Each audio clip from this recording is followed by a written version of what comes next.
Une hépatectomie consiste à retirer une partie du foie comportant une lésion bénigne ou maligne.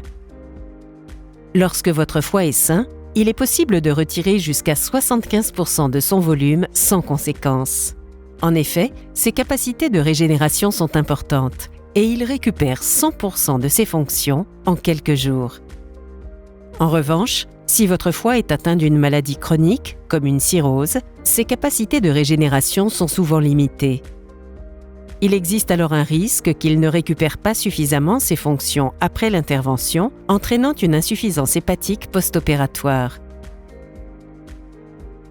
Si ce risque est élevé chez vous, l'équipe médicale vous proposera avant votre intervention d'augmenter les capacités de régénération de votre foie en réalisant une embolisation des veines du foie, les veines portes et suce hépatique. Cette technique, réalisée sous anesthésie générale par un radiologue, consiste à boucher le flux sanguin arrivant dans la partie du foie qui sera retirée. L'intérêt est double. Le foie à retirer, abritant la tumeur, réduira en taille et à l'inverse, le foie restant augmentera son volume et ses capacités de régénération afin d'être mieux préparé à l'intervention. Quelques semaines plus tard, votre chirurgien pourra ainsi réaliser l'hépatectomie. Cette intervention est réalisée sous anesthésie générale. Plusieurs techniques existent. 1.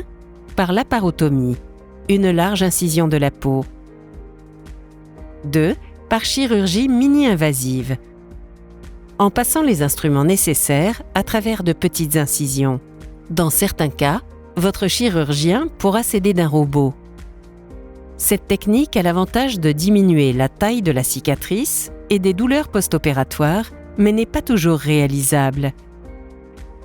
En fin d'intervention, un drain abdominal, une sonde urinaire et une sonde dans l'estomac peuvent être mises en place temporairement. Après l'intervention, une réhabilitation active et précoce est entreprise, comprenant un bon contrôle de la douleur, de la kinésithérapie respiratoire et une reprise de l'alimentation dans les 24 heures. L'hépatectomie comporte des risques communs à toutes les chirurgies, mais également des risques spécifiques. C'est pourquoi il est recommandé de réaliser cette intervention dans des centres experts.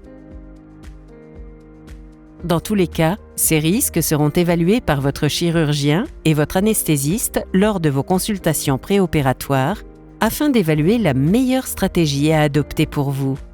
Pour plus d'informations, rendez-vous sur lefoie.org.